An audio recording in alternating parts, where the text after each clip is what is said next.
అందరికీ నమస్కారం. రాష్ట్ర ఆర్థిక మంత్రి బుగ్గన రాజేంద్రనాథ్ రెడ్డి నిన్న రాష్ట్ర అసెంబ్లీలో ప్రవేశపెట్టినటువంటి రాష్ట్ర బడ్జెట్ గాలి బుడగలాగా పేలిపోయినటువంటి పరిస్థితి. అంటే ఒక రకంగా అనేక రకాలైనటువంటి అవాస్తవాలతో, అనేక రకాలైనటువంటి కోతలతో ప్రజలని మోసం చేసినటువంటి ఒక బడ్జెట్గా, ఒక గోల్మాల్ బడ్జెట్గా దీన్ని మనం చెప్పుకోవచ్చు. నేను ఈ రోజున ఈ వీడియో ద్వారా కొన్ని ముఖ్యమైనటువంటి అంశాలు, బడ్జెట్లో ఆర్థిక మంత్రి గారు ప్రస్తావించినటువంటి కొన్ని ముఖ్యమైనటువంటి అంశాలు, ఏ రకంగా భారీగా కోతలు విధించారో, సంక్షేమం పేరుతో ఈ రోజున ప్రజల్ని మభ్యపెట్టే ప్రయత్నం చేస్తున్నటువంటి ఈ ప్రభుత్వం ఆ సంక్షేమ పథకాల్లో ఎంత పెద్ద ఎత్తున కోత విధించిందో నేను బుగ్గన రాజేంద్రనాథ్ రెడ్డి గారి బడ్జెట్ ప్రసంగం ద్వారానే నేను ఈ రోజున నిరూపించదలుచుకున్నాను. గత సంవత్సరం బుగ్గన గారు ప్రవేశపెట్టినటువంటి మొట్టమొదటి బడ్జెట్ స్పీచ్ కాపీ నా చేతిలో ఉంది 2019లో. అదేవిధంగా 2020 ఈ సంవత్సరం వారు ప్రవేశపెట్టినటువంటి ప్రసంగ పాఠం కూడా నా చేతిలో ఉంది. ఈ రెండు ప్రసంగ పాఠాలని కనుక కంపేర్ చేసినట్లయితే మనకి చాలా స్పష్టంగా బుగ్గన గారు ఏ విధంగా సంక్షేమం పేరుతో ఎంత పెద్ద ఎత్తున కోతలు విధించారో, రాష్ట్ర ప్రజల్ని మోసం చేశారో స్వయంగా ఆయన బడ్జెట్ స్పీచ్ ద్వారానే మనకి ఈ రోజున చాలా స్పష్టంగా అర్థమవుతోంది. నేను దాదాపు 9-10 అంశాలు నేను ఈ రోజున మీ ముందు ప్రస్తావించదలుచుకున్నాను. ముందుగా మనం ప్రత్యేకంగా మాట్లాడుకోవాల్సింది ప్రత్యేక హోదా అంశం గురించి.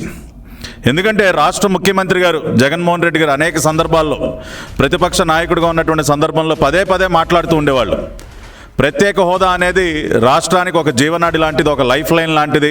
ప్రత్యేక హోదా మనం సాధించుకోకపోతే ఆంధ్ర రాష్ట్ర భవిష్యత్తు అంధకారంలోకి వెళ్ళిపోతుందని చెప్పి చాలా గొప్పగా మాట్లాడుతూ ఉండేవాళ్ళు, ఉపన్యాసాలు ఇస్తూ ఉండేవాళ్ళు. నాకు 25 మంది ఎంపీలను గెలిపిస్తే నేను కేంద్ర ప్రభుత్వం మెడలు వంచైనా సరే నేను సాధించుకొస్తాను, నా సత్తా ఏంటో చూపిస్తానని చాలా గొప్పగా పెద్ద డైలాగులు కొట్టేవాళ్ళు జగన్మోహన్ రెడ్డి గారు.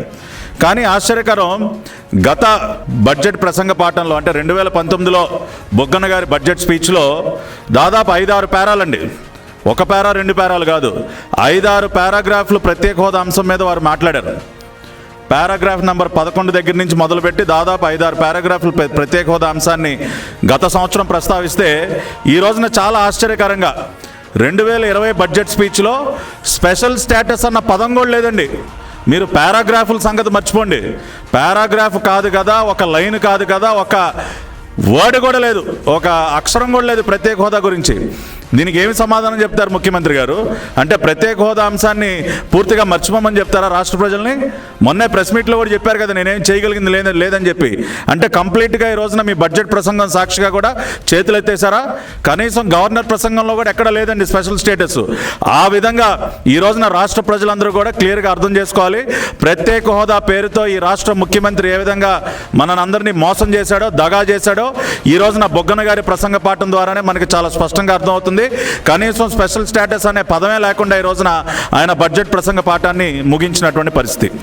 ఇక రెండోది పచ్చి అబద్ధాలు.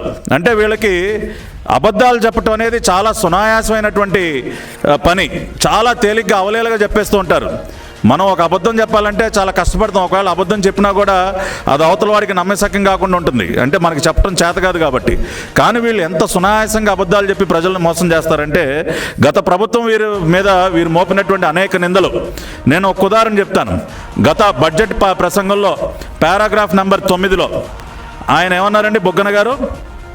విభజన సమయంలో 1,30,000 కోట్లుగా ఉన్నటువంటి అవశేష ఆంధ్ర రాష్ట్ర రుణం 2018-19 నాటికి 2,58,928 కోట్లకు చేరింది. అంటే దాదాపు 1,30,000 కోట్ల రూపాయలు అదనంగా 5 సంవత్సరాల కాలంలో తెలుగుదేశం పార్టీ ప్రభుత్వం అప్పు తీసుకొచ్చిందని ఆయనే చెప్పారు పారాగ్రాఫ్ నెంబర్ 9లో. అంటే యావరేజ్న ప్రతి సంవత్సరం 26,000 కోట్ల రూపాయలు. అదే సందర్భంలో వారు ఏమన్నారు? దీనికి అదనంగా సుమారు 18,000 కోట్ల రూపాయల విలువైనటువంటి బిల్లులు పెండింగ్లో ఉన్నాయని చెప్పి కూడా చెప్పారు. 18,000 కోట్లండి, మీరు అండర్లైన్ చేసుకోండి. ఇవాళ అదే పెద్ద మనిషి ఇవాళ ఈ సంవత్సరం బడ్జెట్ ప్రసంగంలో ఏం చెప్తాడండి? పారాగ్రాఫ్ నెంబర్ 6లో from the point of view of financial management the tsunami of pending bills to the tune of 60,000 crore left by the previous government only made matters worse అంట. ఇదేంటి బుగ్గన గారు? పోయిన సంవత్సరం మీరే కదా 18,000 కోట్లు అన్నారు, మరి ఇప్పుడేంటి దాన్ని అమాంతంగా 60,000 కోట్లకు పెంచేశారు?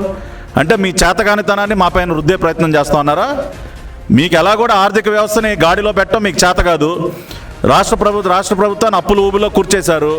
దాని నుంచి తప్పించుకోవడం కోసం ఇలాంటి అబద్ధాలు చెప్తారా మీరు?